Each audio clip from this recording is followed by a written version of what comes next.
மலையாளத்தில் 2018 படம் மூலியமா பிரபலமானவர் தான் இயக்குனர் ஜூட் ஆண்டனி ஜோசப். இவரது இயக்கத்தில் நடிகர் சிம்பு அவர்கள் ஒரு படம் நடிப்பதா ஏற்கனவே செய்திகள் எல்லாமே வந்துச்சு. முக்கியமாக இந்த படத்தை பார்த்தீங்கன்னா வேல்ஸ் நிறுவனம் தான் தயாரிக்க போகிறாங்க அப்படி மாதிரி செய்திகள் எல்லாமே வந்துச்சு. ஆனால் அதுக்கப்புறம் இந்த படம் என்ன ஆச்சு அப்படின்னு தெரியல. முக்கியமாக நடிகர் சிம்பு அவர்கள் அவரோட அடுத்தடுத்த பட அறிவிப்புகள் எல்லாமே வெளியிட்டார். ஆனால் அதில் இந்த படம் லிஸ்ட்டே இல்லை.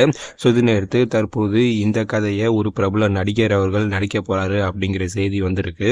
அது வேற யாரும் இல்லை, நடிகர் சிவகார்த்திகேயன் அவர்கள் தான். முக்கியமாக ஜூட் ஆண்டனி ஜோசப் ஏஜிஎஸ் நிறுவனத்திடம் பார்த்தீங்கன்னா ஒரு கதை சொல்லியிருக்காரு. இந்த கதை பார்த்தீங்கன்னா சிவகார்த்திகேயனுக்கு செட் ஆகும் அப்படின்னு ரீசெண்டாக சிவகார்த்திகேயன் அவர்கள் இந்த கதையை கேட்டிருக்காராம். அவருக்கு இந்த கதை ரொம்பவே பிடிச்சி போயிருக்கனால உடனே இந்த கதையை பண்ண சிவகார்த்திகேயன் ஓகே சொல்லிட்டாராம். முக்கியமாக இந்த படத்தில் நடிகர் சிவகார்த்திகேயனுக்கு வில்லனா ஆர்யா அவர்கள் நடிக்க போகிறாரு. அதற்கான பேச்சுவார்த்தை எல்லாமே போயிட்டு இருக்கு அப்படின்னு சொல்கிறாங்க. ஸோ அதனால நடிகர் சிம்பு அவர்கள் கைவிட்ட கதையை தற்போது நடிகர் சிவகார்த்திகேயன் அவர்கள் நடிக்க போறாரு. முக்கியமா இந்த படத்தை ஒரு மிகப்பெரிய பட்ஜெட்ல எடுக்க தற்போது ஏஜிஎஸ் நிறுவனம் பார்த்தீங்கன்னா திட்டமிட்டு இருக்காங்களாம்.